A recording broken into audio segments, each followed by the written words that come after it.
Muy bien. Gente, para los que ya hayan visto alguna de las presentaciones que me ha tocado dar durante la cuarentena, esta es un poco diferente, ¿sí? Siempre intento de ir renovando y demás. Porfa, la idea es que lo hagamos lo más interactivo posible, que ustedes puedan ir haciendo preguntas a través del chat y los chicos me van comentando de este lado.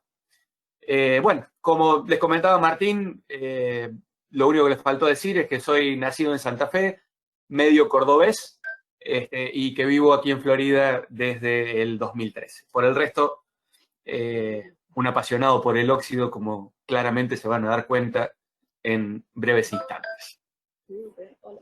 ¿Qué vamos a ver, qué vamos a hablar hoy? ¿Sí? Vamos a intentar hacerlo todo, insisto, siempre con presentaciones poco escritas, con muchas fotos, que todo sea muy, muy visual. Vamos a hablar de naufragios, pero vamos a empezar hablando entonces de qué diferencia tenemos entre lo que sería una instrucción recreativa o deportiva contra una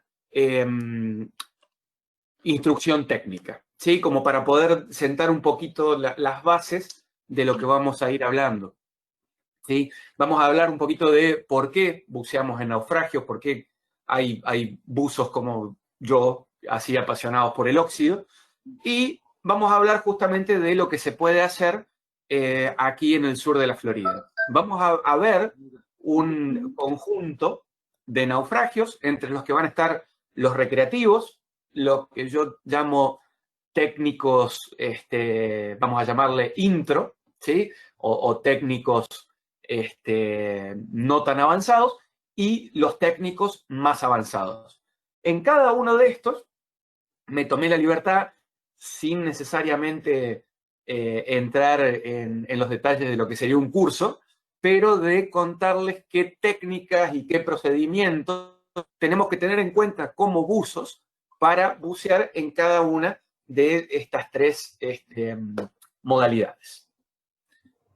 Bien, entonces, para empezar, vamos a hablar entonces un poquito de lo que es el debate y de lo que tiene que ver de con qué tipo de buceo vamos a estar realizando, ¿sí? Vamos a entender inicialmente la diferencia entre buceo deportivo y buceo técnico. Y acá donde yo les hago la aclaración que en lo personal soy un grandísimo defensor de que uno cuando empieza a hacer buceo técnico nunca tiene que dejar de hacer buceo deportivo, ¿sí? En lo personal disfruto tanto uno como el otro de manera indistinta, ¿sí? Hay mucho buzo técnico por ahí dando vueltas que piensa que es el último vaso de agua en el desierto y que no hace otro tipo de buceo que no sea ese. No debiera ser ese caso, ¿sí? Entonces, vamos a ver un poco las diferencias que tenemos, ¿sí? En lo que es el buceo deportivo, como tal, el buzo no supera en ningún momento los 40 metros lineales hacia la superficie, ¿sí?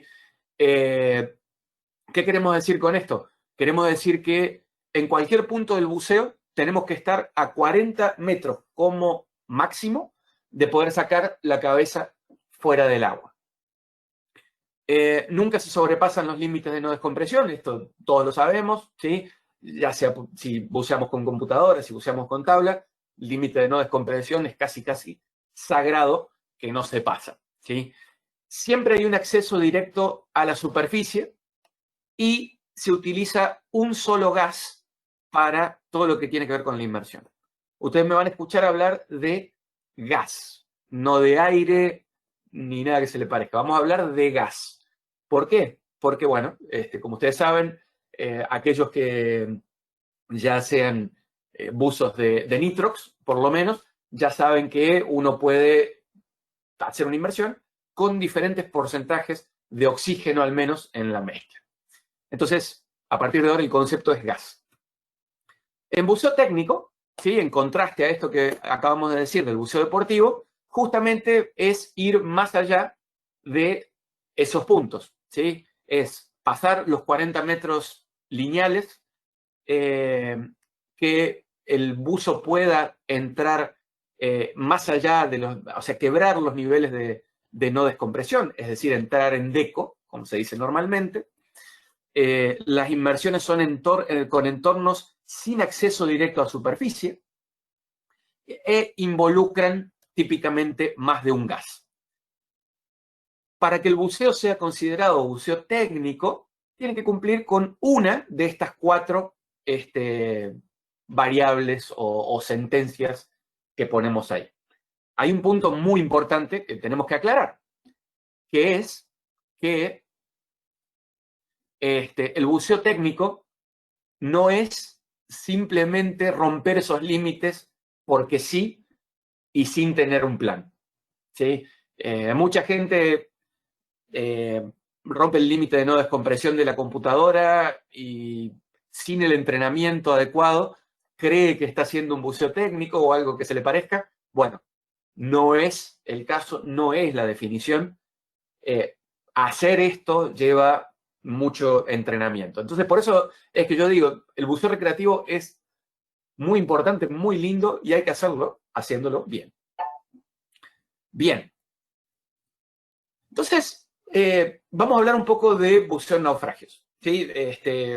PADI, SDI, todos tienen su especialidad para lo que es el buceo en naufragios en ambientes recreativos. Entonces, y dentro de estos cursos hay algo que es sumamente especial y muy necesario, que es la regla de los 40 metros. Como les decía, un buzo deportivo no tiene que superar los 40 metros lineales hacia la superficie. Entonces, para graficar esto y qué es lo que quiero decir, vamos a imaginarnos, ¿sí?, que vamos a bucear ese naufragio, ese barco amarillo que está ahí, ese carguero. ¿Sí? Esto no está en escala, aclaro. Imaginemos que el barco tiene 55 metros de eslora, es decir, un barco relativamente grande, que la cubierta principal está a 20 metros de profundidad y que tenemos, haciendo un corte del barco, esas aberturas, ¿cierto? Entonces, la pregunta es, ¿qué podemos hacer? ¿Hasta dónde podemos entrar? ¿Hasta dónde no podemos entrar? Acá vale hacer una aclaración, que es que en Argentina típicamente los arrecifes artificiales, o los barcos, que se hundieron a propósito, están todos cerrados, es decir, la penetración es casi imposible. Recién ahora, por las grutas, hay algunos que permiten algún tipo de penetración. Entonces, bien, tenemos este escenario. Imaginémonos que llegar de la cubierta por estas aberturas a ese corredor que se ve tiene 2 metros, es decir, tendríamos 22 metros lineales a la superficie, con lo que estamos bien. Ahora imaginémonos que entramos o empezamos a penetrar por esta escotilla, acá más cerca de popa, ¿sí? Y sabemos, o tenemos el dato, que no son más de 18 metros hasta la otra salida. ¿Qué quiere decir esto? Que con el entrenamiento adecuado es un tipo de penetración que se puede hacer como buzo recreativo.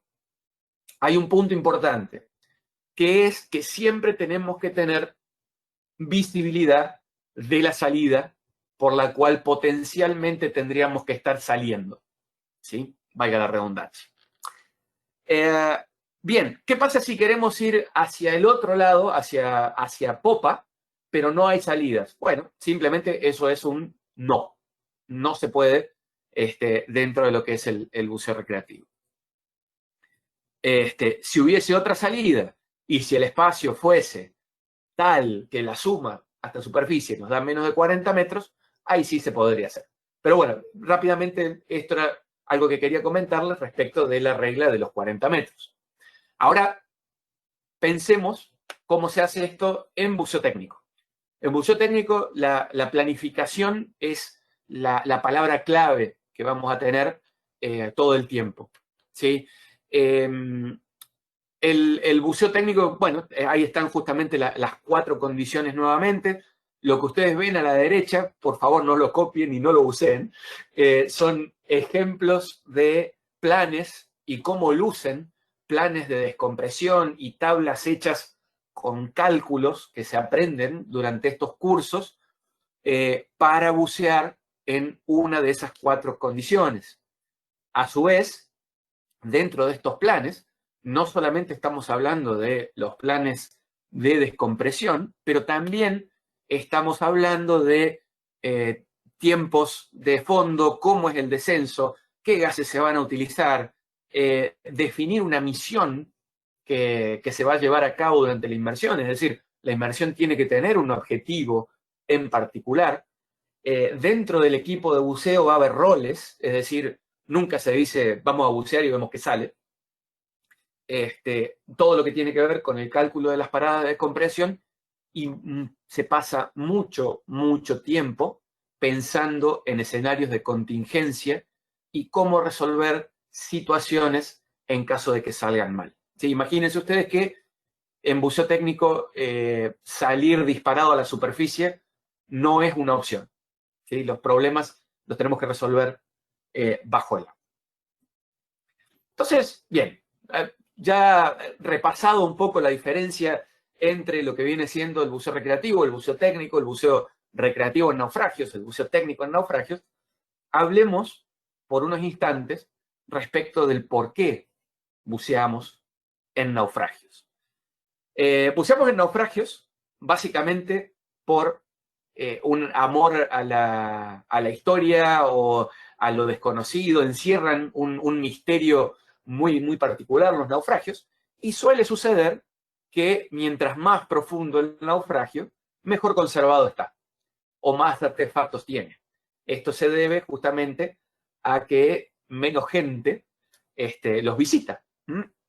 Entonces, como ya hablamos de que existe en todas las agencias la especialidad de buceo en naufragios, cuando uno se empieza a hacer las preguntas de, ok, ¿cómo logramos de una manera segura ir a naufragios que están a una profundidad donde ya estamos superando los 40 metros? ¿Cómo hago para permanecer más tiempo en los naufragios?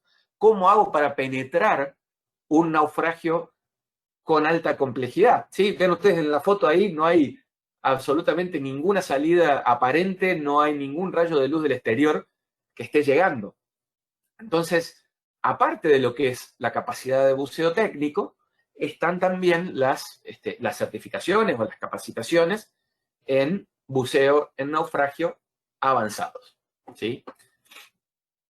Bien, para ir cerrando el tema de entrenamiento, ¿sí? Yo esto lo dejo acá como algo muy genérico para que ustedes se hagan una idea de la complejidad y la cantidad de gases que empezamos a llevar a medida que vamos avanzando. Un buzo recreativo tradicional tiene la capacidad de bucear hasta unos 30 metros de profundidad. Insisto, esto no está pegado a ninguna agencia, ¿sí? Es de manera genérica, no tiene nada que ver con certificaciones en particular.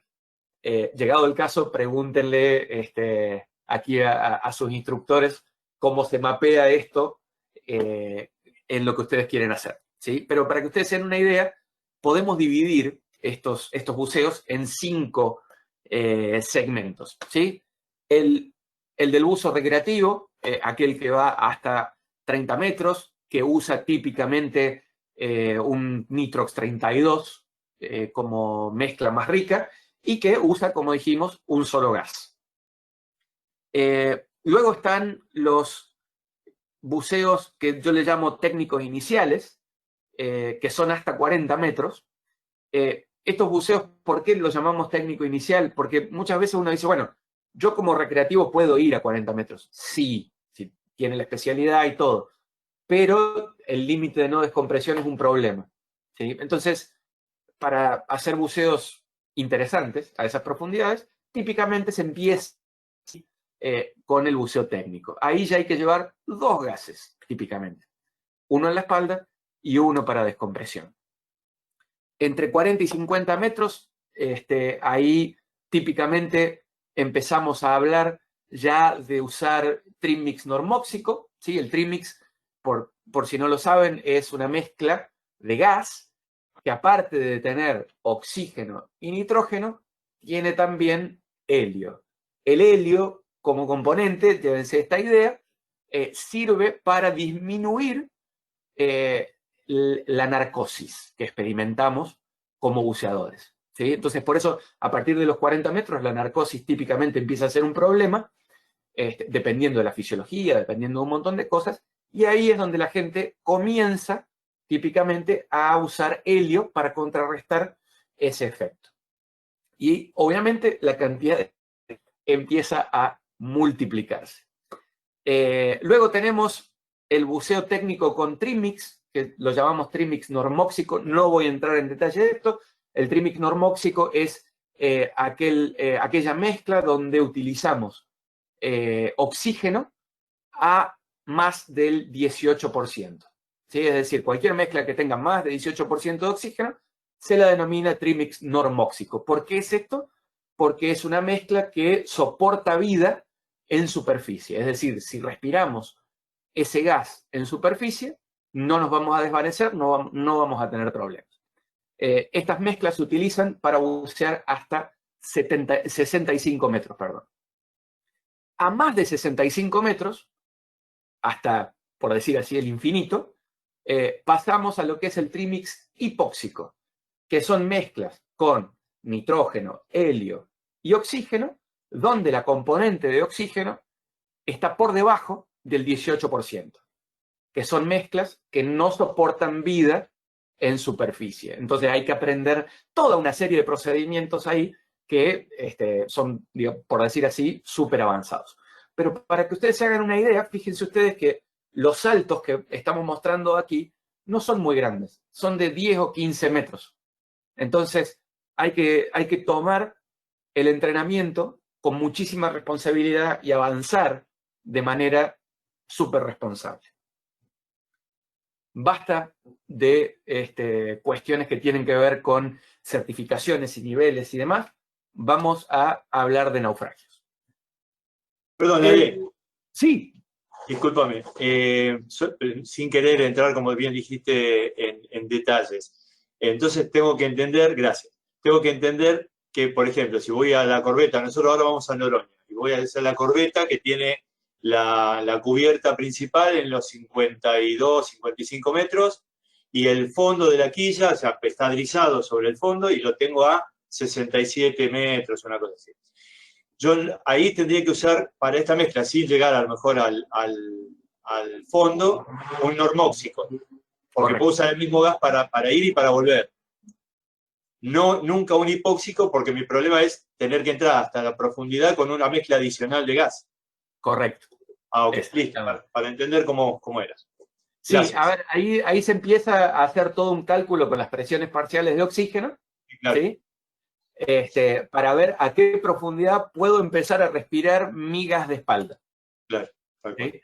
Y tengo que llegar ahí con otro gas, que es el que se llama ahí, el que puse travel, que se lo denomina gas de viaje. Claro. ¿Sí? Gracias. Para la corbeta, específicamente, ese es un buceo de trim-mix normóxico clásico. Perfecto. Gracias. Por nada.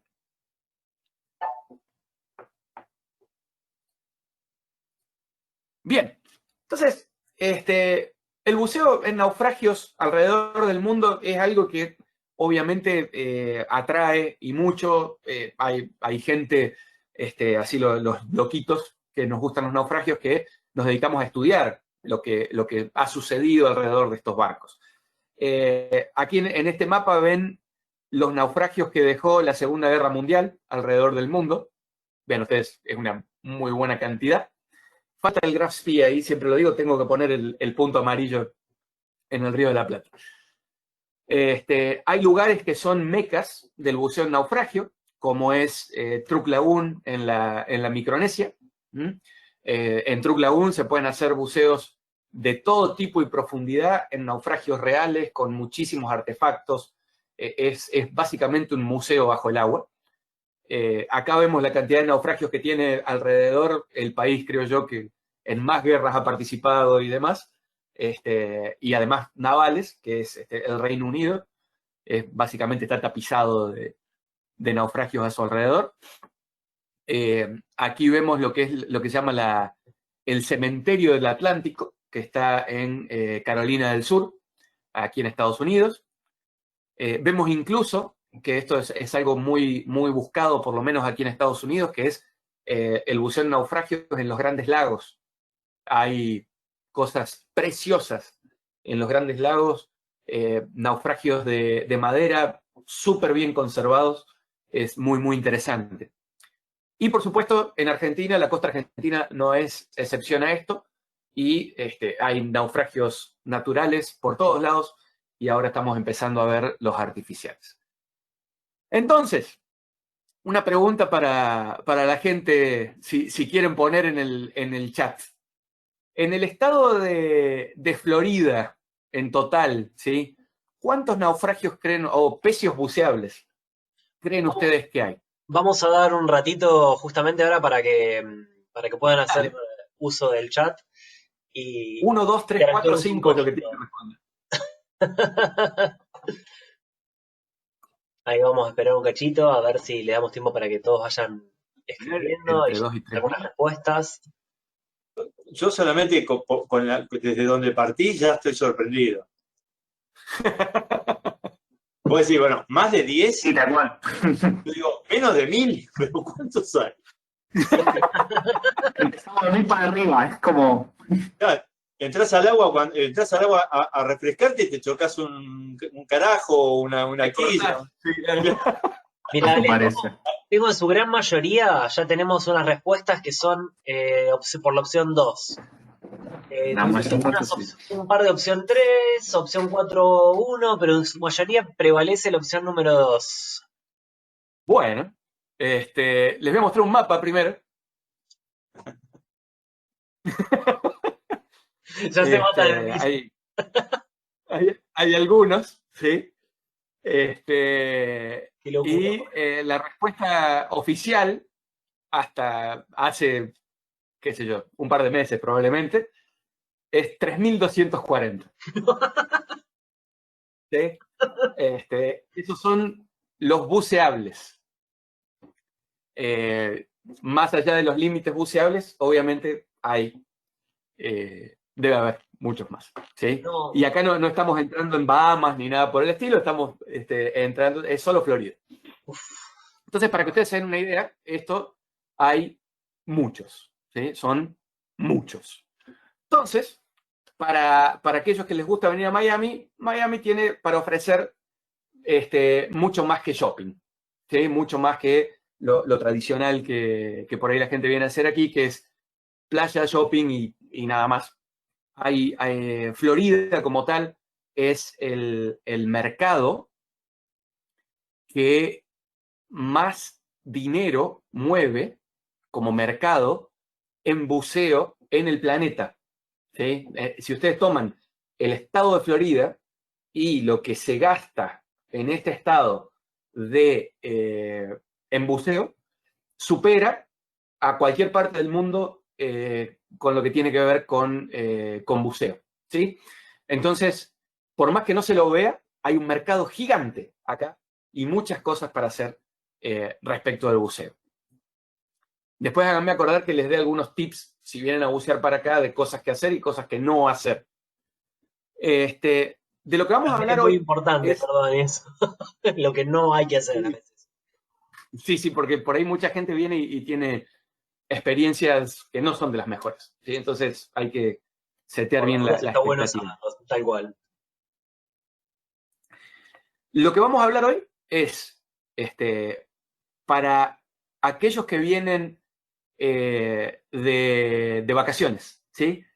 En el radio de 1 hora de South Beach, que es donde normalmente la gente se queda, tenemos 200 pesos que son de los fáciles, digamos que son fáciles de llegar, que hay charters, que no se requiere ninguna organización en particular, ¿sí? Para llegar. Y vamos a hablar específicamente de lo que tenemos en Fort Lauderdale, que está un poquito más al norte, en Miami y en Key Largo. Insisto, todo esto está a 1 hora de auto desde Miami. Entonces, el buceo en Florida, olvídense que dice técnico ahí arriba, me olvidé de sacar el tema ese.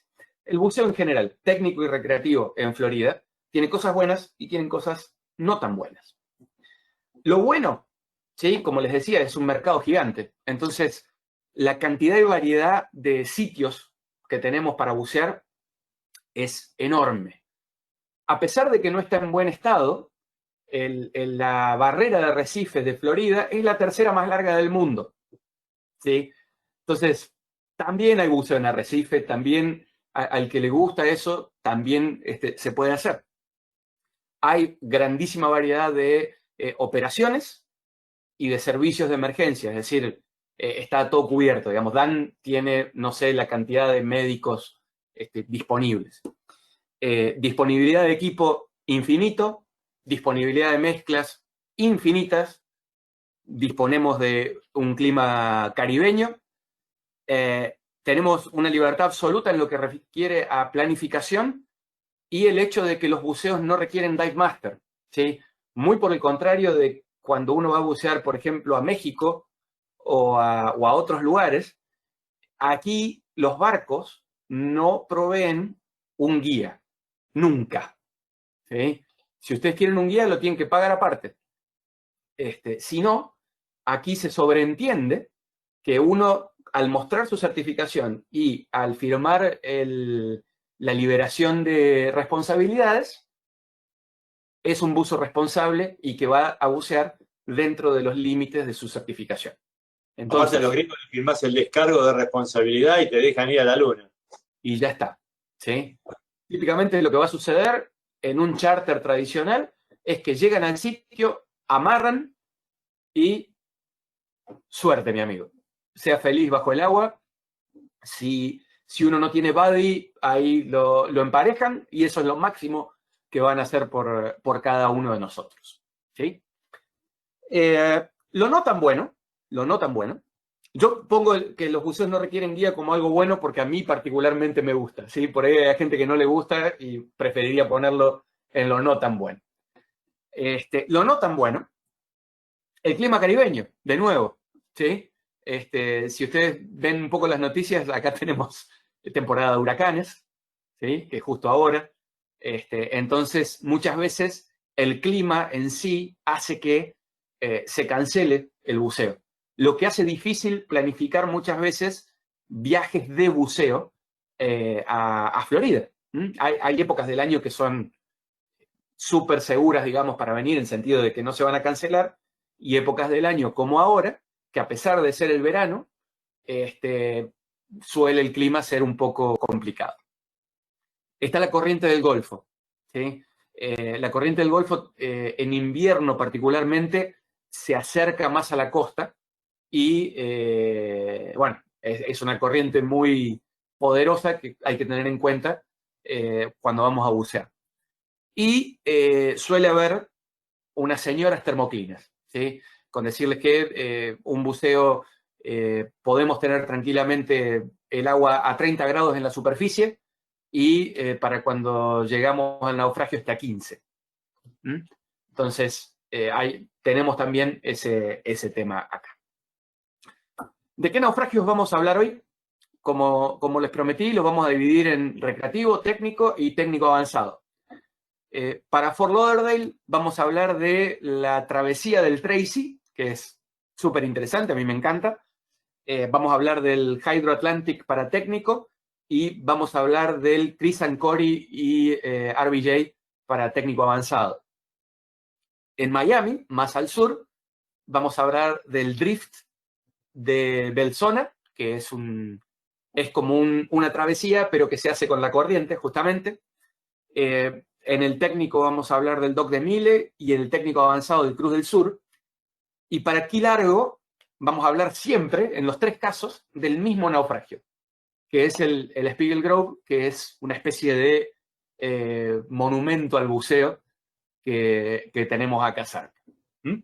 Ale, Sí, te quería decir solamente lo siguiente, con la cantidad de naufragios que mencionaste, como decir, bueno, vamos a ver algunos, estás así con los naufragios, loco.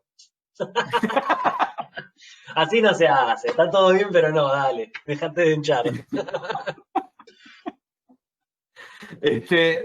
sí, la verdad que sí. De hecho, elegí estos justamente porque cada cual tiene particularidades que lo hacen interesantes para irlos charlando y que vean la diversidad que hay. Sí. Pero sí, la verdad que la variedad es casi infinita. Bueno, tenemos en Florida muchos arrecifes artificiales que son como el Spiegel Grove, que está a la derecha, que son barcos preparados, ¿sí?, para ser hundidos, que ustedes lo ven, ese pasillo está totalmente limpio, tiene aberturas grandes, está tranquilo, y tenemos naufragios reales, como el de la izquierda, el Hydro Atlantic, que, como ustedes lo ven, tiene cables colgando, tiene todo lo que tenía el barco en el momento que se hundió, más allá de lo que pudieron, digamos que sacaron del barco en algún momento, pero vean ustedes lo que es la diferencia de preparación en ambos casos. ¿Mm? Bien, entonces, como les decía, ¿por qué buceamos en naufragio? En mi caso es una fascinación por lo que son las historias que tienen. Por más que sean barcos hundidos, arrecifes artificiales, tienen por atrás una historia, tienen alguna cuestión que nos hace pensar o alguna razón por la cual terminaron ahí. ¿Sí? Entonces, además de que los naufragios de por sí son atractores de vida en sí mismos, ¿sí? Y ofrecen oportunidades para los que nos gusta la fotografía y el video únicas. ¿Mm? Para que ustedes se den una idea de lo rápido que atraen vida, hace 3 años se hundió un barquito chiquito que se llama el Okinawa. Y bueno, ahí un grupo de buzos estábamos para el hundimiento y íbamos a ser los primeros, por decir así, en bucearlo, para ver que esté todo en su lugar. Y paradójicamente el barco se hunde, ¿sí? A los 20 minutos nos tiramos al agua y para cuando llegamos al arrecife, al naufragio, ya había un cardumen de zabaletas. Ahí. ¿Sí? Y ese cardumen de zabaletas todavía está hoy. Entonces, es realmente increíble la velocidad con la que la vida empieza a cursar su rumbo en estos bichos. ¿Sí? Una particularidad respecto de Argentina, en contraste con Miami, o con Florida, o el Caribe en general, es que en Argentina la vida incrustada en los naufragios crece muchísimo más rápido y tiene muchísimo más tamaño que la del Caribe. ¿Sí? En el Caribe los naufragios se mantienen, entre comillas, pelados por bastante más tiempo. Pero los peces aparecen más rápido. Entonces, bueno, acá algunos ejemplos de vida. Tenemos tortugas, barracudas, tiburones. Hay un par de naufragios en donde todos los septiembres el mero Goliat, que es ese que ustedes ven arriba, llega para reproducirse. ¿Sí? Es la mayor agregación de meros Goliat que se va en el mundo. Entonces uno va a uno de estos dos naufragios y suele haber 40 de estos bichos que miden 2 metros y pesan 300 kilos, dando vueltas por ahí. Bien, entonces vamos a hablar de los recreativos que estuvimos nombrando. Vamos a empezar con la travesía de Fort Lauderdale, la del Tracy, ¿sí? Esta es muy bonito, está compuesta de 3 barcos, se puede hacer con un perfil recreativo. Los 3 barcos sin entrar en deco. La profundidad máxima del sitio en general son 20 metros. Y los barcos, como ven ahí en el mapa, son 3 barquitos que deben tener tal vez 20-25 metros de eslora cada uno. El sitio no tiene boyas permanentes, es decir que llega el barco de buceo. Típicamente lo que sucede es que baja el dive master, ata una boya a uno de los 3, ¿sí? Y esa boya después la atan en el barco y por ahí desciende todo el mundo. Entonces ahí vemos algunas fotos de los 3. Tienen muchísima vida y dan muy buenas oportunidades de hacer penetraciones poco complejas, pasar por abajo de esa galería que ustedes ven aquí en el Tracy, ¿sí? Pero es un sitio que si vienen por estos lados, realmente se los recomiendo, porque es fácil, es simple, normalmente no hay corriente, es muy, muy bonito. Hablando de corriente, y ya yéndonos un poco para el sur, esto es en Miami. Para los que les gusta South Beach, hay un barco que sale de la marina de South Beach y va a este sitio siempre, ¿sí?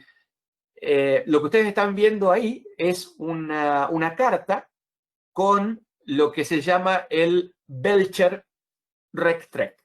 ¿Qué quiere decir? Todos esos puntos que ustedes ven ahí son todos barcos hundidos y se pueden hacer todos esos barcos con un poco de ayuda de la corriente y buena orientación en un mismo buceo, ¿sí? Lo que va a suceder típicamente, acá tenemos corriente que va sur-norte, el capitán o la capitana nos va a largar acá sin boya en uno de los barcos del sur y vamos a ir yendo para el norte. Entonces pueden llegar a ver algo así como esto. Ese es el Belzona 1, el Belzona 2. Todo esto se ve todo, insisto, en el mismo buceo, ¿sí? El Belzona 3. Seguimos para el norte, están las barcazas esas que se llaman Junger y Parker. Después está que es el Houseboat, ¿sí? Seguimos para el norte, llegamos al Princess Britney. No tenía ninguna foto del South Seas. Seguimos para el norte, llegamos al Paraíso, y seguimos para el norte y llegamos al río Miami, ¿sí? Entonces, esto es toda una travesía que se puede hacer en la misma inmersión y visitar todos estos naufragios. Y bueno, y vamos a introducir al Spiegel Grove, ¿sí? El Spiegel Grove es un monumento, insisto, al buceo que tenemos acá. Está en Key Largo, tiene 7 boyas permanentes. ¿Por qué tiene 7 boyas permanentes? Porque típicamente va a haber más de un barco de buceo parado ahí, ¿sí? Las profundidades van desde los 20 metros en la primer cubierta hasta los 42 en la arena. Es decir que cualquier buzo de con cualquier tipo de entrenamiento puede disfrutar de este naufragio y siempre va a querer un poco más, ¿sí? Imagínense ustedes que es un bicho que tiene 155 metros de eslora, es muy grande, y 25 de manga, ¿sí? Ahí ven ustedes un mapa con todas las cubiertas y los lugares por donde se puede pasar y demás, y una foto de una de las partes internas donde estaba el sello del barco que tenía ahí a Snoopy, ¿sí? Esa era la insignia del barco. Bien, ¿qué técnicas de buceo tenemos que tener en cuenta para hacer estos buceos, insisto, recreativos, deportivos? tenemos que tener muy en cuenta todo lo que tiene que ver con la evaluación externa de los naufragios, ¿sí? Verlos bien por fuera, no pensar en penetración como algo que tenemos que hacer sí o sí, sino que penetración es algo que viene después, viene con el tiempo. Hay siempre que estar atentos a lo que es la evaluación externa, los puntos de interés. Como ustedes vieron, hay 2 de los que les mostré en los cuales vamos a requerir navegación, ¿sí? Vamos a requerir un buen manejo del compás, de la brújula, seguir las indicaciones que nos dio el capitán antes de tirarnos al agua. Nuestra patada, si no cambió ya, debiéramos pensar en cambiarla, ¿sí? La patada clásica, así, para los naufragios medio que no va, ¿sí? Tenemos que pensar siempre en lo que es la patada de rana y lo que es el uso de líneas, ¿sí? El uso de líneas es algo que se aprende cuando uno comienza las especialidades de naufragio, justamente para poder orientarnos y poder manejarnos, ¿sí? Cuando a mí, enseguida Martín, cuando hago la travesía del Tracy, si no hay buena visibilidad, típicamente lo que hago es, al barco que llego, ato línea, y para buscar el otro, voy con mi línea, ¿sí? Para asegurarme de que voy a tener algo para volver. Perdón, Martín, dale. Sí, no, por favor. No, te quería hacer una consulta que tenemos de Gabriel y Roxana, que es el Spiegel Grove, por lo que tengo entendido, por lo que mostraste en las imágenes, imagino que es un barco que se hundió exprofeso para la práctica del buceo, ¿no?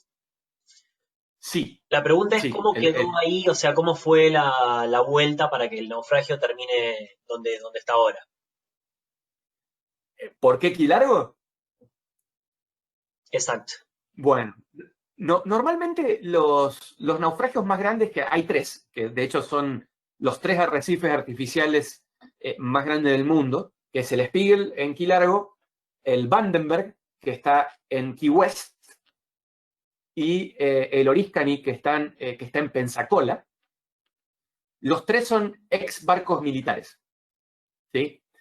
Y se los hunde básicamente en honor a algo o en conmemoración a algo, alguna fecha patriótica y demás, ¿sí? El Spiegel en particular se lo hunde en honor a que hay muchos de los ex marinos del Spiegel que viven en Los Cayos, ¿sí? Y la Marina de los Estados Unidos le ofreció a lo que sería la municipalidad de Key Largo el Spiegel para que hicieran vamos a llamarle parque, ¿sí? Un parque subacuático. Entonces el Spiegel termina ahí por eso. El Oriskany, que es un portaaviones, está frente a Pensacola, que es una base aérea tradicional del sur de Estados Unidos. ¿Sí? Y el Vandenberg en Key West, realmente no conozco bien la historia de por qué terminó ahí, pero va por esas líneas. Perfecto, Gracias, Ale. tenemos una preguntita más de Peter que dice que cuando él usó el Spiegel Group tenía una corriente extrema y que le tocó saltar agarrado de un cabo de seguridad. Si siempre se dan esas mismas condiciones o si es que es algo que, bueno, puede ir variando. No, a ver, como lo dije en su momento, esa es una de las cosas que no están tan buenas por ahí de acá. Que el tema de las corrientes es bastante imprevisible, ¿sí? Y hay días que sí hay mucha corriente. Típicamente los capitanes que navegan por Key Largo saben si es seguro o no para los buceadores bajar.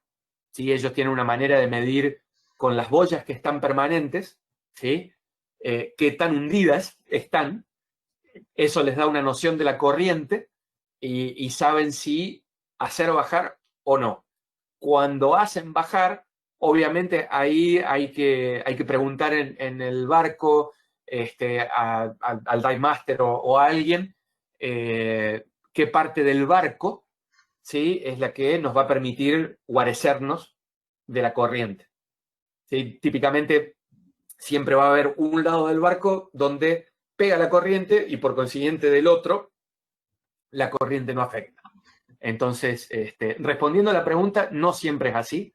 La realidad es que sería en el menor de los casos que es así, pero sí, suele suceder. ¿Alguna otra? En general, no, me dice Peter que parecía una bandera bajando por el Cabo Pobre. Pero tenemos ahí una pregunta. Teníamos una pregunta justamente que cuando hablaste de los otros 3 naufragios, la distancia aproximada son unos 60 metros, ¿no? Entre naufragio y naufragio. Sí. Sí, si quieren vuelvo. A ver. Acá está. Ahí va. Sí, sí, son los 60 metros y 57. Sí, sí, 61 y 57. Vamos a verlo bien. Gracias. Y a ver, la verdad es que, insisto, cuando hay mala visibilidad, que la definición nuestra de mala visibilidad no es lo mismo que la de Argentina, No, ¿sí? para nada. Es decir, que para mí mala visibilidad sería si yo en el punto intermedio, es decir, a los 30 metros, no puedo ver ninguno de los dos barcos. ¿Sí? Ahí sería mi mala visibilidad. En esos casos, yo suelo atar un cabo, ¿sí? el reel, en algún punto, vamos a suponer que bajamos en el Tracy, y empiezo a buscar. ¿Sí? Entonces, eso hace que si yo me desplazo por corriente y no me doy cuenta y demás, tenga siempre como volver al punto de inicio y no perderme, ¿no? Entonces, de ahí la necesidad de manejar el reel y la línea. Y bien, y el último punto que siempre es importante que tengamos en cuenta para hacer estos buceos es lo que yo llamo etiqueta del barco. ¿Sí? Comportarnos como buenos deportistas en el barco. Si nos dicen que van a poner la línea B para que vayamos hasta la línea C y descendamos por la línea C y tenemos que volver a ascender por la línea C, volver por la B y esperar a que los demás buzos lleguen agarrados de la línea A, ¿sí? Hagamos eso. ¿Sí? Hay mucha gente que se tira del barco y hace caídas libres y demás, y eso genera que si hay un segundo buceo se tenga que quedar en el barco y distintos tipos de represalias, por decir así. Entonces, la etiqueta en el barco es importante, ¿sí? Sabernos mover, saber qué vamos a hacer. Nunca molesta a la tripulación que le pregunten de más. Eso, quédense tranquilos, no molesta. Sí molesta que no se sigan las reglas. Entonces, eso a tener en cuenta. Bien, vamos a hablar de los técnicos. Vamos a hablar del Hydro Atlantic. El Hydro Atlantic es el que yo les decía que es un naufragio natural, no tiene boyas permanentes, tiene una profundidad de la arena de 55 metros y es un hermosísimo naufragio para hacer, y a se llega con los niveles iniciales de buceo técnico.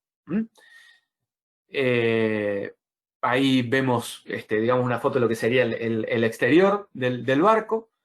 Aquí, esta es la sala de máquinas, la sala de motores. Fíjense ustedes que aquí ya no tenemos una salida evidente hacia el exterior. Perdón. Entonces, el Hydro es un barco que, insisto, es fácil llegar, la mayoría de los capitanes saben cómo, y es para el buzo técnico inicial y no tan inicial, es un hermosísimo naufragio para hacer.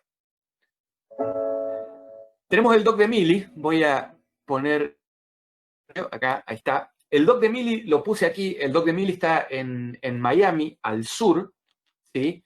Y tiene una particularidad, que es la cantidad de vida que tiene este naufragio, ¿sí? Es un naufragio que está a 50 metros, es potencialmente parecido a lo que sería el Hydro, está un poco más destruido porque ha sufrido el ataque de más huracanes, ¿sí? Pero van a haber vida que no se ve en tantos otros, ¿sí? Arriba a la derecha están viendo un pez sierra salir de la arena y van a ver como dos tiburones se cruzan por arriba en un ratito más. Ahí está. Esa filmación en particular la tuve que reportar porque el pez sierra está en vías de extinción. Entonces, cada vez que uno se cruza con uno, tiene que reportarlo a la Agencia de Vida Silvestre de Florida. Abajo a la izquierda ven que estamos ahí en presencia básicamente de lo que sería una manada, por decir así, de rayas, ¿sí? Que parece que como que fueran aves que van volando por encima del naufragio. Entonces, el Dock de Mili se visita desde Miami, ¿sí? Y tiene la particularidad que la vida que hay en este naufragio es impresionante. Vamos a hablar entonces de que el Spiegel, ahora sí, también, se puede hacer en modo técnico intro. ¿Sí? ¿Qué quiero decir con esto? Recuerden que tenemos profundidades hasta 42 metros. Podemos ir a visitar las propelas. Podemos hacer muchas cosas sin siquiera hacer penetración. Y se pueden hacer penetraciones muy profundas, ¿sí? En el sentido de linealidad, en donde básicamente no es que no tengamos espacio para salir, sino que lo más probable es que por la profundidad entremos en deco rápido, ¿sí? Acá lo que ustedes están viendo es en la parte de arriba a la derecha lo que era el comedor, eso está a 30 metros de profundidad, y las dos fotos, la de abajo a la derecha y a la izquierda, es una apertura grande que tiene el casco del naufragio. Esto era un muelle, un dique seco, creo que se llaman en español, que es cuando vienen otros barcos a ser reparados. Entonces, imagínense ustedes que la foto de abajo es justamente como si fuera un galpón gigante dentro del barco donde entraban los otros barcos para ser reparados. Y la foto de la izquierda es justamente una parte del costado de eso, ¿sí? Entonces, insisto, sin necesidad de que sea una penetración con necesidad de tirado de línea o sin salidas aparentes, pero sí donde rápidamente vamos a entrar en descompresión. Bien, ¿qué es lo que tenemos que tener en cuenta cuando hacemos este tipo de buceos? ¿Sí? Acá empezamos a hablar de la planificación como un todo. La planificación es importantísima porque acá ya estamos empezando a hacer cosas que si no tenemos claros los procedimientos, nuestra vida termina corriendo riesgo, ¿sí? Entonces, cuestiones como lo que es el plan y la misión, es decir, ustedes ven ahí a la derecha cómo vamos llegando, cuál es el camino para llegar a la sala de máquinas del Hydro Atlantic, que les mostré una foto de la sala de máquinas. Si no tenemos en claro, como equipo de buceo, quién va a ir adelante, quién va a ir atrás, si llegamos al naufragio y vamos a ir directamente o no, y demás, puede haber un problema, ¿sí? Entonces el plan y la misión es importantísimo. Ya empezamos a pensar muy seriamente en cuestiones como el tiempo de fondo, la cantidad de gas y la profundidad máxima a la que vamos a ir. Y aparecen reglas importantes respecto de los gases que tal vez como buzos deportivos no teníamos en cuenta, ¿sí? Ahora empezamos a hablar de regla de tercios. La regla de tercios es la nueva regla que define la reserva en buceo técnico, ¿sí? Ahora vamos a asumir que vamos a consumir un tercio de nuestro gas, el 33% de nuestro gas, para ir hacia donde fuera que vayamos. En este caso, vamos a suponer a la sala de máquinas del Hydro. vamos a consumir 1/3 para volver. Y vamos a terminar el buceo de tal manera que nos tiene que sobrar 1/3 de gas por cualquier tipo de eventualidad. ¿Mm? Otro punto es el staging de los gases. ¿Qué hacemos con los gases de descompresión? ¿Los dejamos antes de entrar al naufragio? ¿Los llevamos con nosotros? Todo eso tiene que estar planificado. ¿Sí? Bien. A ver cuánto queda. Queda un ratito más del video, si quieren lo terminamos de ver. Pero básicamente lo que están viendo ahí es toda la sala de máquinas del Hydro. ¿Mm? Están sin luces ahí, se ve un poquito oscuro. Qué ¿Viste bárbaro. por qué 15.000 lúmenes se hacen necesarios? ¿Pero qué es un canister que llevan o tienen lámparas de algún otro tipo para...? No hablo de la filmación o la fotografía, estoy hablando del buceo nada más. En ese caso. Los buceadores típicamente llevan con canister, la principal, y la secundaria normal. Normal. Sí, normal de la de ustedes, 10.000 lumens. Bueno, sí. Igual hago un mínimo paréntesis para los que no saben, si podés hacer una pequeña referencia de lo que sería la diferencia entre una luz con canister y una luz común. Sí, a ver, básicamente estamos hablando de la forma que van a tener, ¿sí? Cuando digo linterna común, estoy diciendo una linterna como la que todos conocemos, ¿sí? Que tiene la batería y la luminaria incluidas en el mismo cuerpo, ¿sí? Y que la llevamos típicamente en la mano o montada en la palma. Con canister siempre se llevan montadas sobre la mano y lo que es la batería, es decir, la fuente de energía, no está en la luz.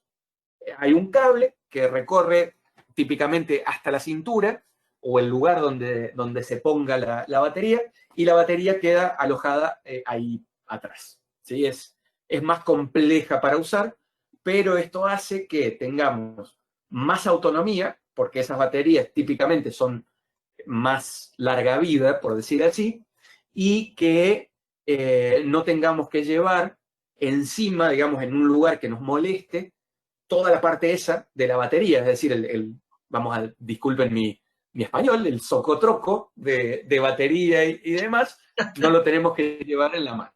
¿Sí? Que más claro, echarle agua, loco.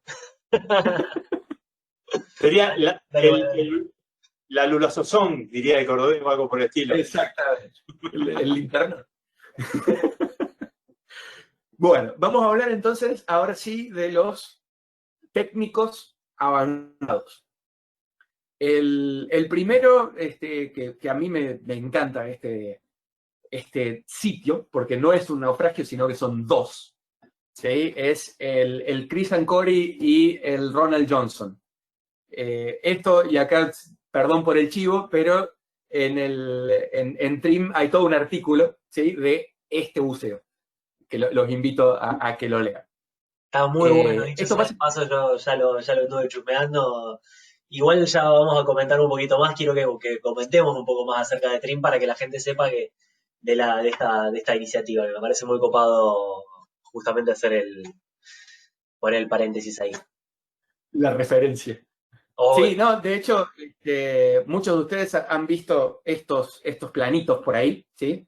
Acá ya vengo usando varios, pero estos son los slates que por ahí se venden y demás.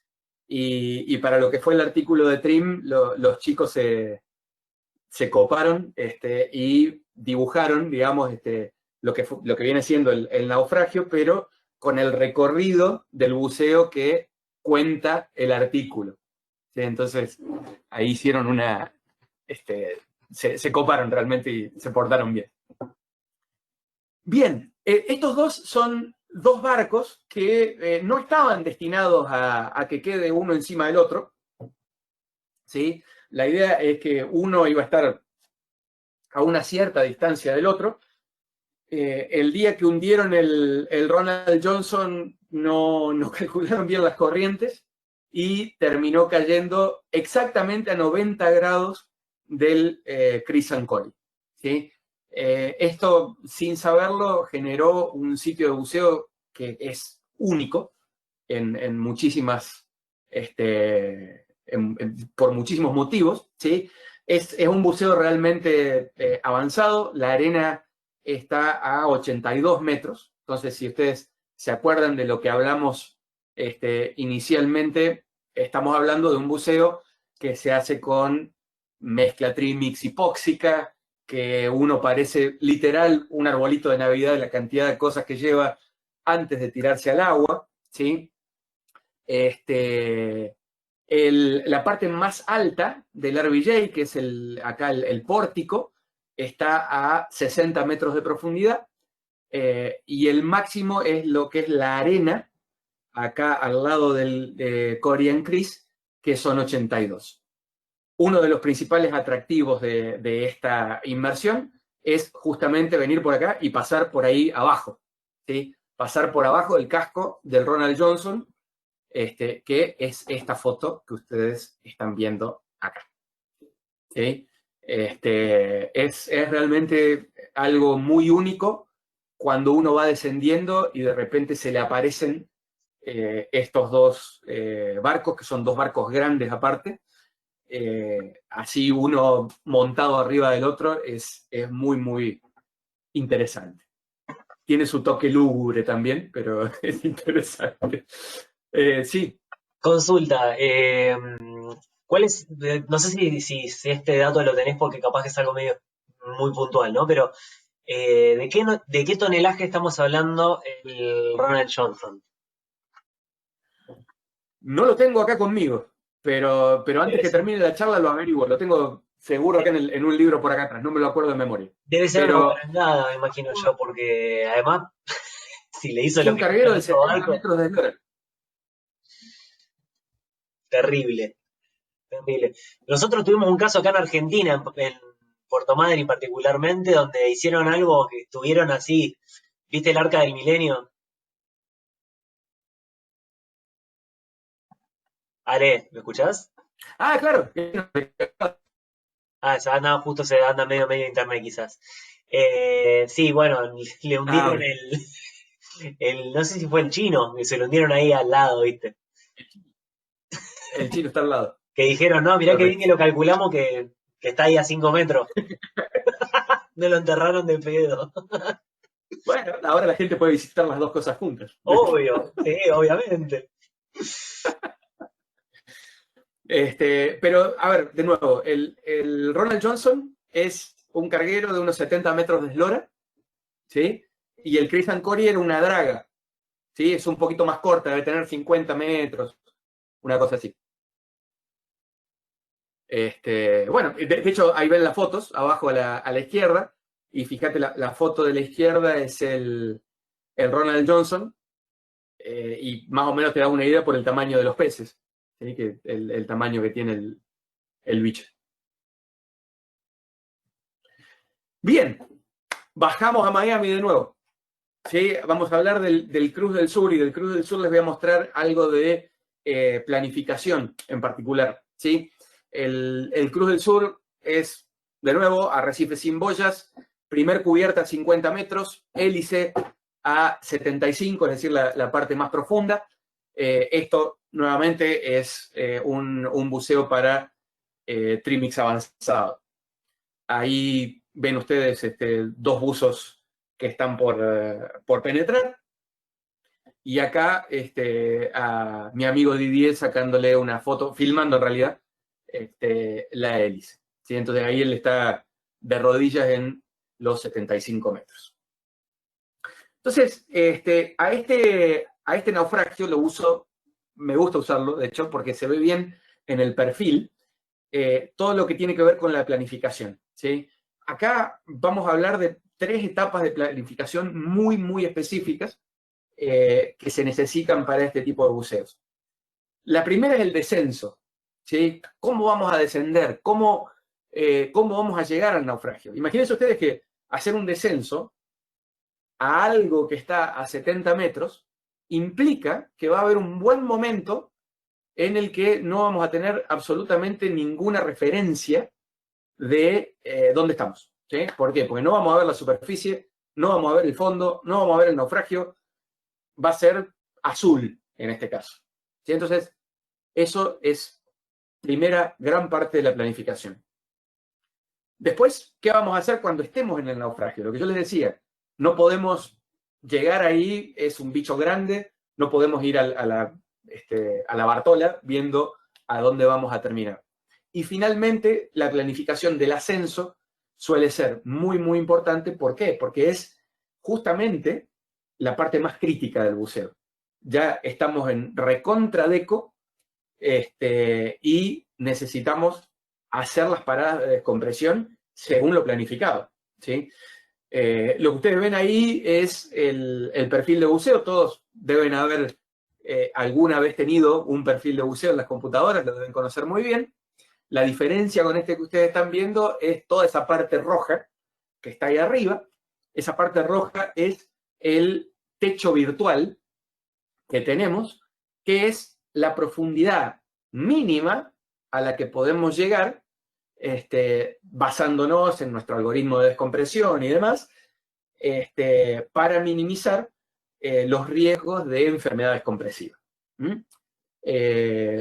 Entonces, ese techo, como ustedes ven, se va obviamente subiendo a lo largo del buceo y ven algunas líneas verticales celestes que son los cambios de gas que hubo que hacer a lo largo de este buceo.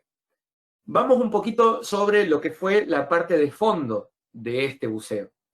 ¿Sí? Fíjense ustedes que acá mantenemos la mayor parte del buceo a 65 metros, que es donde está la cubierta del Cruz del Sur, pero tenemos algunos picos para abajo y para arriba. ¿Sí? El primer pico es que fuimos a ver las propelas, es decir, llegamos al barco y lo primero que hacemos es tratar de hacer la parte más profunda, ir a ver las propelas. Luego subimos a la cubierta, entramos al barco, empezamos la penetración y vamos a lo que es la sala de máquinas. Y por dentro del barco vamos saliendo, vamos subiendo y llegamos al puente. Para hacer este tipo de navegación interna, obviamente hay que previamente conocer el barco. ¿Qué quiero decir con esto? Toda la parte de reconocimiento que hablábamos antes, todo eso se hace necesario. Muchas veces uno penetra una partecita, vuelve a salir, y eso es lo que hizo en el buceo, hasta que puede ir conociendo todas las fases justamente del buceo.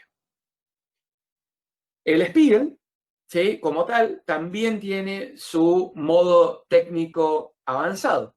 Esta vez no por la profundidad, sino porque tiene penetraciones, en este caso es el traverse. Del traverse se puede saltar a la sala de máquinas.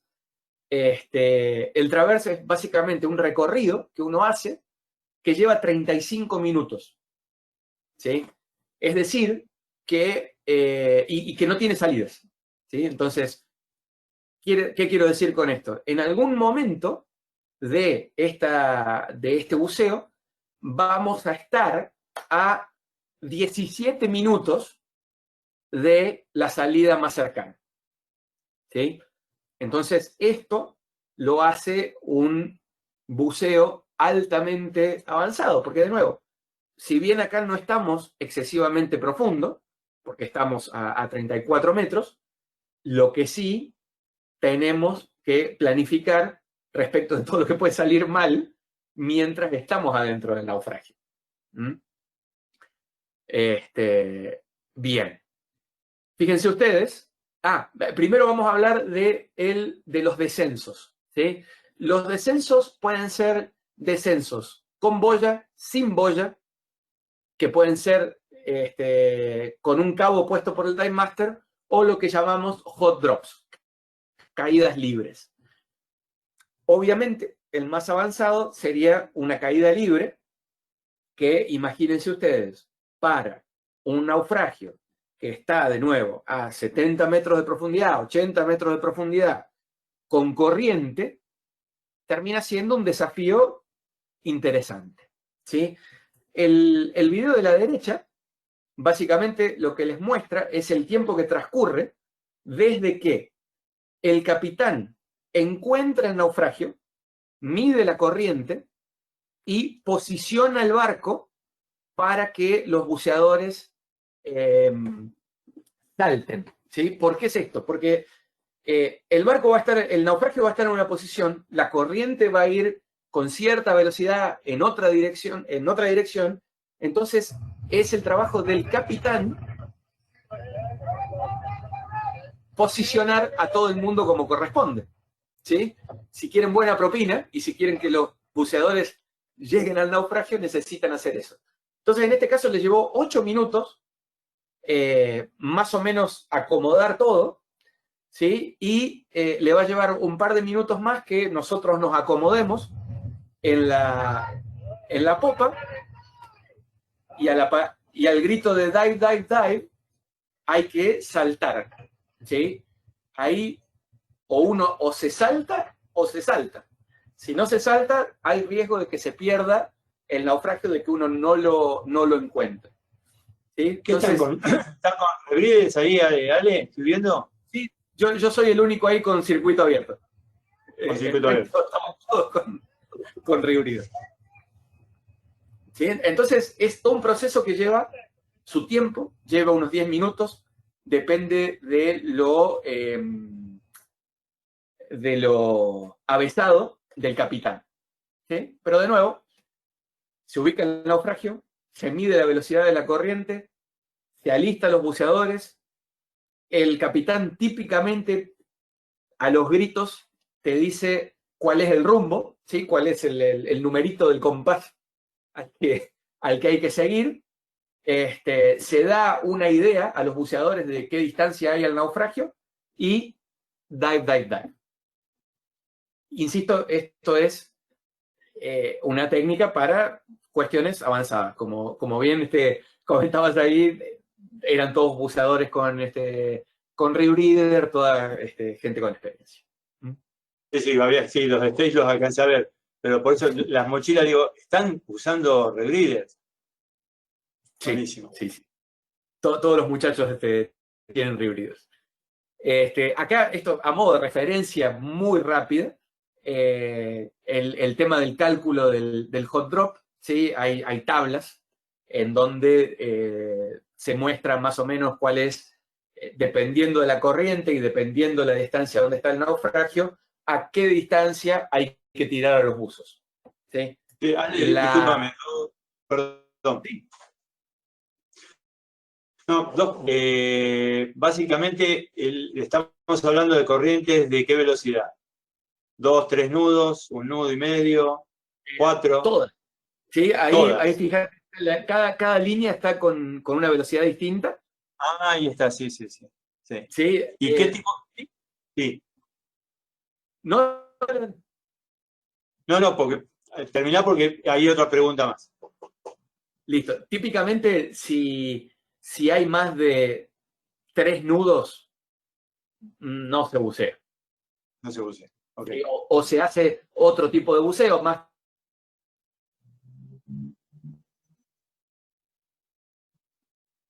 Mientras más corriente hay, más...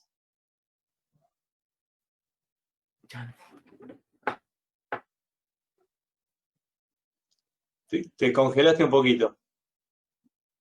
Sí, ahí volví. Sí.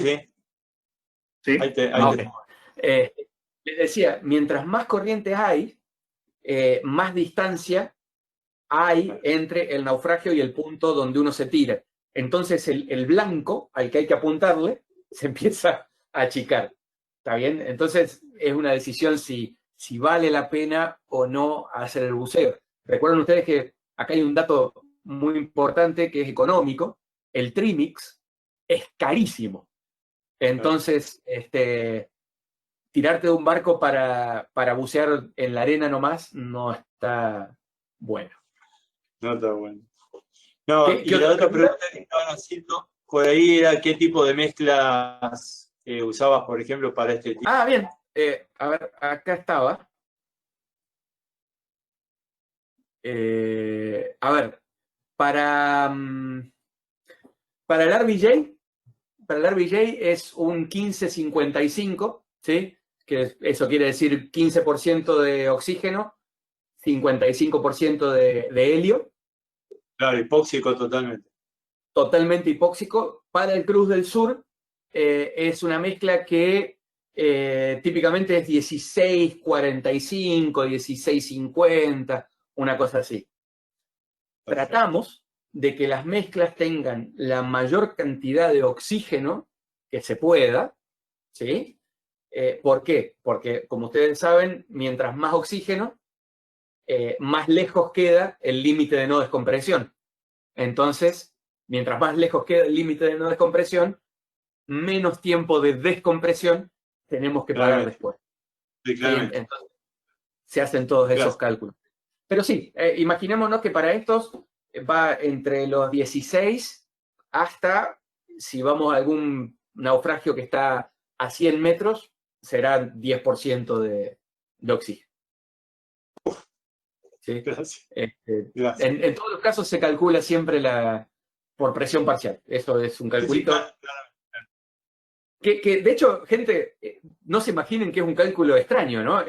Es ley de Dalton, el triángulo famoso, y lo mismo que aprendimos todos en Nitrox es ese. No hay vuelta. Sí, lo único que no te equivoques con la mezcla, no te equivoques con los colores, no te equivoques con el stage. Digo, porque te vas a dar cuenta.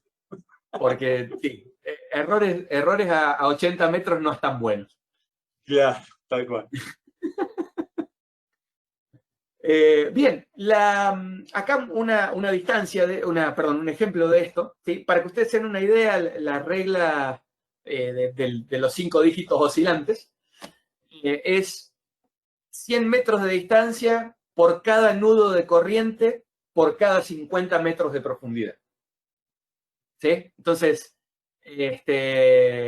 ahí, digamos, es una regla de 3 simple que se puede hacer y fácilmente el capitán sabe qué tan lejos nos tiene que tirar. Lo que sí hay que planificar, obviamente, qué pasa si cambia la velocidad de la corriente, porque el capitán puede ver la corriente superficial, pero no tiene idea de lo que pasa a 20 metros, a 30 metros, a 50 o a 80. Entonces, algo que uno tiene que hablar con el equipo de buceo es, bueno, ¿qué pasa si cambia la velocidad y no encontramos el naufragio? ¿Qué pasa si cambia la dirección de la corriente? ¿Sí? Muchas veces se suele dar que en la superficie la corriente es norte-sur y abajo es sur-norte. ¿Y qué pasa si un buzo no desciende lo suficientemente rápido y pierde al resto del equipo? ¿Sí? ¿Cuáles son los procedimientos que se van a usar? Todo esto se resume planificación, planificación. No sé si lo notaron, pero soy un poco insistente con este punto. No andar buceando a lo loco. Bien, uno de los principales problemas que tenemos en el buceo en naufragios son los tilt outs. ¿Sí? Lo que ustedes están viendo ahí es parte del traverse del Spiegel, ¿sí? Que se los mostré en un video hace un ratito. Y lo que van a ver ahora es algo que pasó también en el traverse del Spiegel. Rápidamente, esas condiciones que ustedes ven ahí pueden pasar a esto y a esto. ¿Sí? Y esa es la última foto que saqué antes de hacer la seña de vámonos de acá porque se pudre. Entonces, justamente, el punto principal es todas las habilidades que se practican durante los cursos existen por algo. No es berrinche de nuestros instructores de que nos hacen hacer tal o cual procedimiento, ¿sí? Todo existe por algo y créanme, cuando el grupo de buceadores está bien entrenado, resuelven esta situación como si nada hubiese pasado, ¿sí? Y si el grupo de buceadores no está bien entrenado, esto puede ser un desastre. ¿Sí? Entonces, insistencia en el punto del entrenamiento. ¿Mm? Y no solo de las habilidades necesarias en lo individual, sino además como grupo, ¿no? Entenderse rápidamente para que nos olvidamos a uno, ¿no? Por Dios, ¿no? No, además hay una cosa para mí que es muy clave, que es nadie está dispensado de que le pase absolutamente nada por ser más experimentado, simplemente no hay que relajarse. No importa que uno sea Open, Advanced, Rescue o lo que sea, el asunto es que se ocupe de mantenerse activo, o que se ocupe de mantenerse con todas las habilidades lo más frescas posibles, digamos. Ni más ni menos. Practicar nunca está de más. Eso es un excelente punto. Bien, el ascenso, ¿sí? El ascenso es otro de los puntos críticos que vamos a tener durante el buceo. Perdón, discúlpame, Eh, ¿quién es tu compañero de buceo, loco? Dejate de joder, mirá la foto que te sacó, dale. Dejate de hinchar. Yo quiero una foto así, vos, dale. Seguí tranquilo, no te jodas. Me indigné, me indigné. tenemos los ascensos por línea, ¿sí? Los ascensos por línea, cuando hay que hacer descompresión, suelen no ser los más ordenados. Por eso, cuando se ata el barco de buceo al naufragio y se va a hacer deco, se intenta descender en grupos de no más de 3 y en intervalos de unos 10-15 minutos. ¿Sí? De esta manera no se produce algo así como esto. ¿Sí? Es decir, donde hay buzos de todo tipo, color y calidad mezclados en la línea y es un verdadero desastre. Otro de los problemas que tenemos cuando hay línea es una vez más la corriente, ¿sí? Ahí nuestro amigo que buceó el Spiegel se debe acordar de ese día de lo que sufrió para hacer la parada de seguridad, ¿sí? ¿Por qué? Porque uno está agarrado así y literal, como él decía, parecía una bandera flameando, ¿sí? Que para hacer una parada de seguridad de 3 minutos, bueno, vaya y pase, uno se la aguanta. Pero si uno tiene que hacer una parada de descompresión de 25, deja de ser divertido, ¿sí? Entonces, lo que se hace normalmente, aparte del tema de los intervalos, es utilizar algo que se suele llamar John Lines, que son líneas que llevamos guardadas, justamente como el buceador que ven en la parte de abajo, para atar al cabo principal y dejar un espacio con el cabo del barco. Además, esa John Line la vamos a enganchar a nuestro equipo y básicamente nos vamos a quedar cruzaditos de brazos, flotando neutros, ¿sí? Haciendo nuestra parada de descompresión. A mí me hace acordar algo así como andar en moto, ¿sí? Porque uno está paradito ahí y siente de alguna manera el viento, ¿sí? que le pega en la cara. Bien, el ascenso libre, el ascenso en azul, tiene otro inconveniente añadido por el cual tenemos que, ¿a qué no saben? Planificar.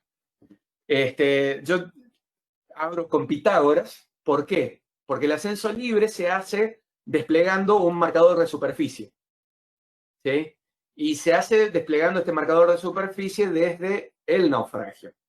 Entonces, tenemos que pensar en lo que va a hacer la corriente con nuestro marcador de superficie y si tenemos el suficiente hilo para hacer eso, ¿sí? Entonces, por eso Pitágoras, porque el hilo va a salir en diagonal en dirección a favor de la corriente. ¿Por qué esto es importante? Porque cuando hay una situación de corriente, imaginémonos que a su vez hay oleaje, el capitán del barco que nos llevó a bucear, más allá de que ellos conocen nuestro plan de buceo y demás, necesita saber en qué momento salimos del naufragio, ¿sí? ¿Por qué? Porque si nosotros empezamos a hacer nuestro ascenso y nuestra descompresión en el azul, ¿sí? Con flotación libre y sin ninguna referencia en la superficie, la probabilidad de que nos perdamos es muy alta, ¿sí?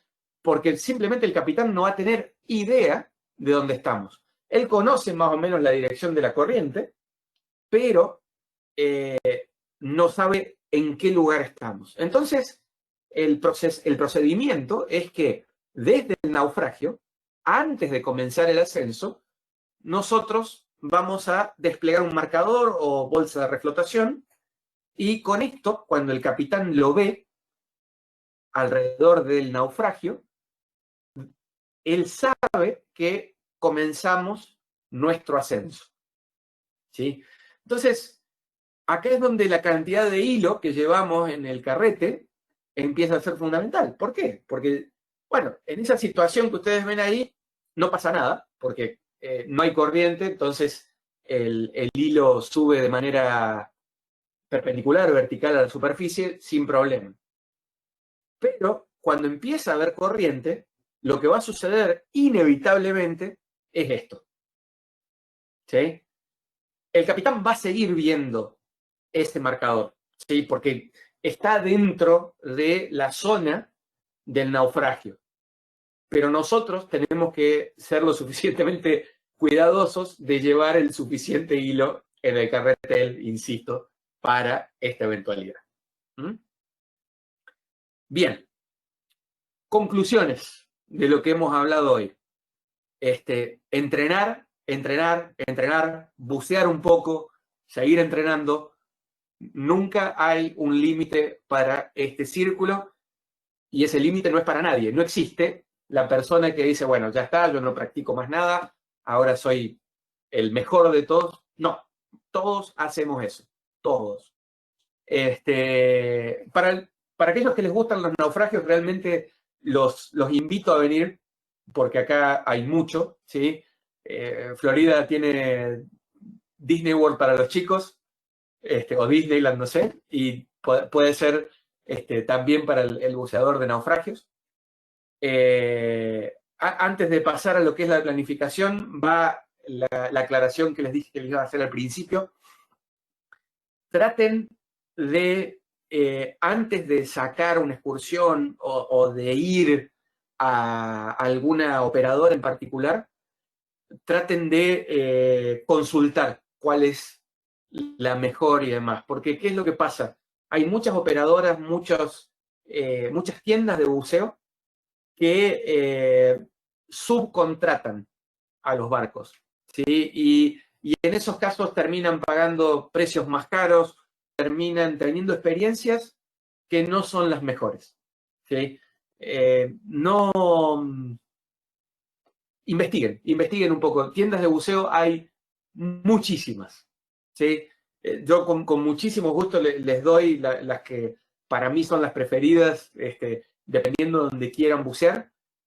Pero insisto, investiguen, porque hay una tienda para el tipo de buceo que ustedes quieren hacer, para el nivel de experiencia que ustedes tienen, que les puede ofrecer el servicio que ustedes necesitan, independiente de cuál sea, ¿sí? Es decir, si ustedes son open y necesitan sí o sí un dive master que bucee con ustedes, existe la tienda que va a hacer eso. Y ustedes están en el otro espectro y también quieren bucear un naufragio a 80 metros con trimix y hacer esa experiencia, obviamente con la experiencia adecuada, ¿no? También están las tiendas que hacen eso. Entonces, insisto, hay una tienda que va a cumplir los requerimientos que ustedes tienen. Investiguen bien antes de contratar. Bien, la parte de la planificación en buceo técnico, esto es, lo insisto, ¿sí? Las tres fases: el descenso, el durante el buceo y el ascenso.